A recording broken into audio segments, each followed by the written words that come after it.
Bismillahir Rahmanir Rahim. Assalamu alaikum. You're watching Humsab TV and I am Muneeb Hamid with the English news. NAB summons Prime Minister Secretary Fawad Hassan Fawad in Ashiana scam today. After Chief Minister Shehbaz Sharif, the National Accountability Bureau has summoned Prime Minister's Secretary Fawad Hassan Fawad on Thursday for his alleged role in awarding a contract to a firm in violation of rules in the Lahore's Ashiana-e-Iqbal housing scam. The NAB directed Mr. Fawad to appear before its combined investigation team at its Lahore office to record his statement with regard to award and cancellation of the contract in respect of Ashiana-e-Iqbal housing project launched by the Punjab Land Development Company. An official source said Mr. Fawad was the implementation secretary to Chief Minister Shehbaz Sharif in 2013 when he allegedly pressurized the PLDC Chief Executive Officer to cancel the contract of Ms.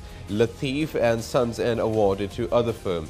He had called the project director of Ashiana-Iqbal project to his office and threatened him of consequences, and under the garb of allegations of wrongdoings in the award of the contract to M. Lateef and Sons, he forced him to cancel it, the source said.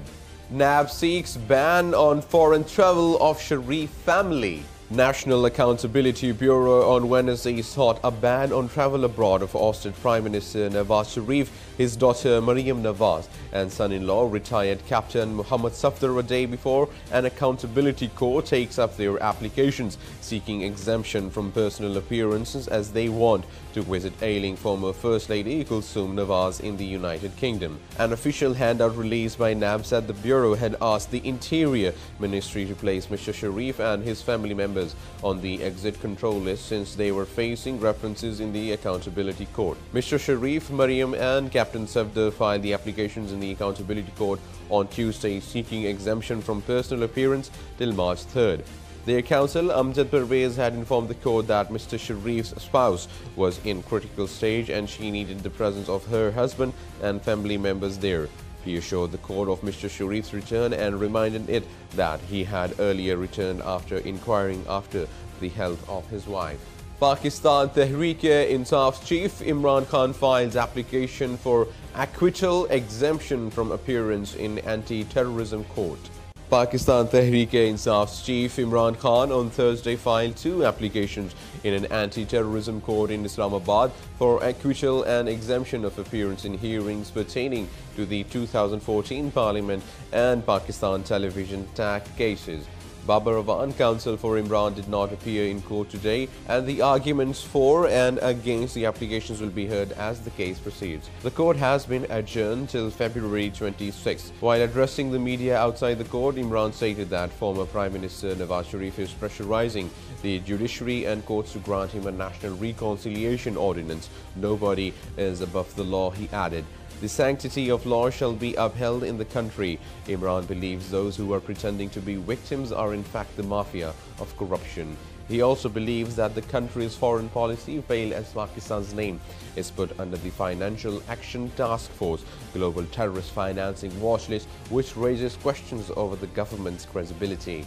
Sharjeel Memon, 11 others indicted in corruption case. An accountability court in Karachi on Thursday indicted Sharjeel Memon and 11 others in a corruption case pertaining to the award of advertisements at exorbitant rates through the abuse of power. The hearing was held in a sealed courtroom where no media and non-essential personnel were allowed.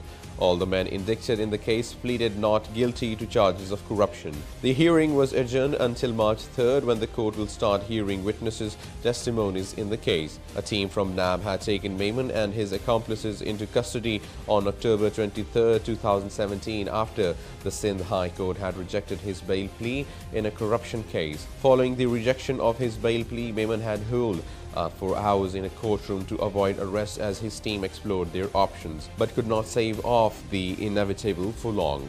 MPA Rauf Siddiqui and 9 others indicted in Baldia factory fire case. An anti-terrorism court indicted on Wednesday Muttahida Qaumi Movement lawmaker Rauf Siddiqui and 9 others in Baldia factory fire case. Over 250 workers were burnt alive when a multi-story garment factory was set on fire in Baldia town in September 2012.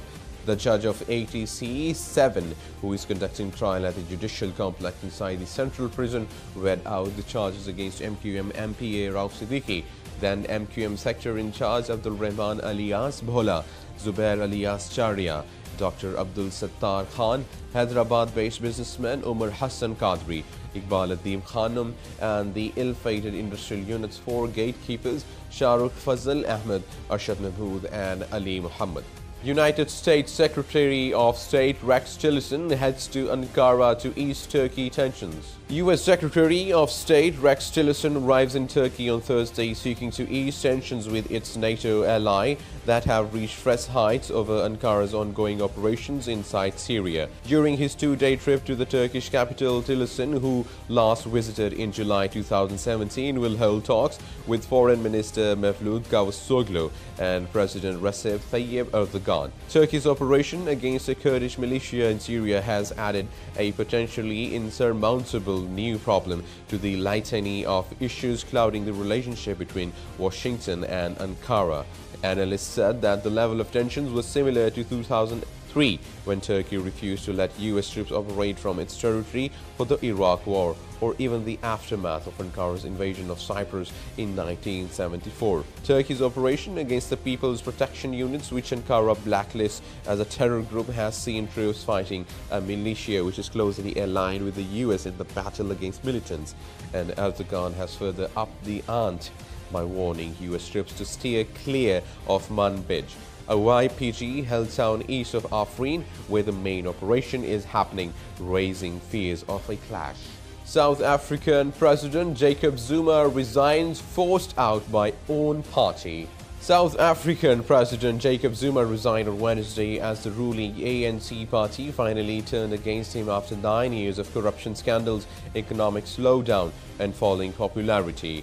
Zuma railed against the African National Congress for recalling him from office and threatening to oust him via a parliament no-confidence vote due on Thursday. In a 30-minute national television address, Zuma said he had come to decision to resign as president of the republic with immediate effect. Zuma has been in power struggle with multi-millionaire former businessman Cyril Ramaphosa, the deputy president who now becomes interim president. Coalition stands by Israeli Prime Minister Benjamin Netanyahu. Key coalition partners said on Wednesday they would stick with Israeli Prime Minister Benjamin Netanyahu for now, pending a decision by the Attorney General whether to indict him for bribery as recommended by police. A decision could take months, and Netanyahu's government appeared stable for the time being. The right-wing premier has strongly denied the police allegations, calling them full of holes like Swiss cheese. I want to reassure you the coalition is stable. No one, not I, not anyone else, has plans to go to an election, Netanyahu told a conference in Tel Aviv on Wednesday, the day after police made their recommendations public.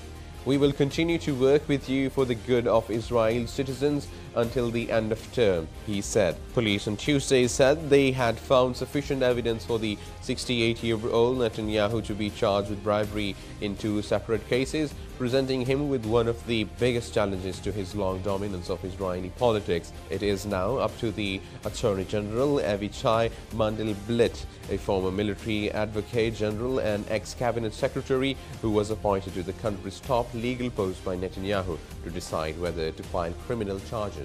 Florida shooting, at least 17 dead in high school attack. At least 17 people are dead after a 19-year-old man opened fire at a high school campus in Parkland, Florida, police have said. The suspect has been named as Nicholas Cruz, a former student at the school who had been expelled. As the attack unfolded, students were forced to hide as police swooped in the building.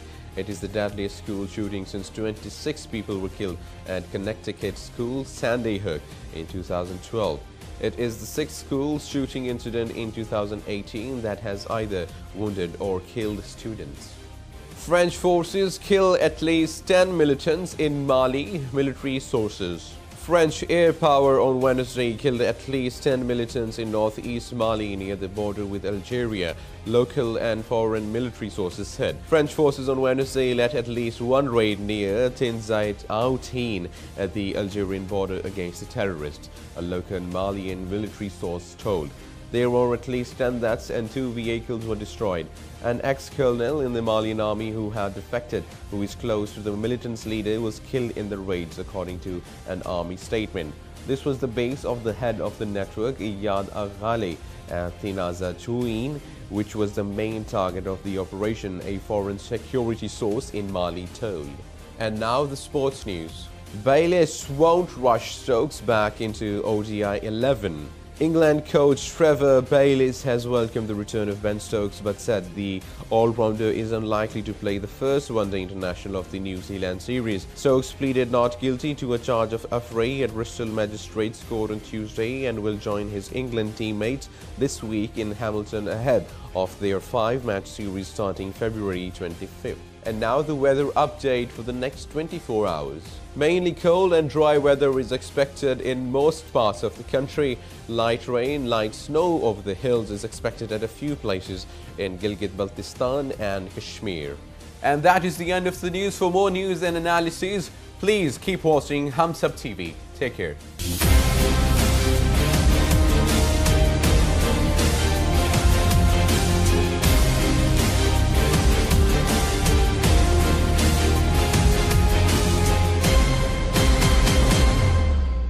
Please subscribe to Hums Up TV and hit the notification icon on the screen to get the latest updates of our channel. Thank you for watching Hums Up TV.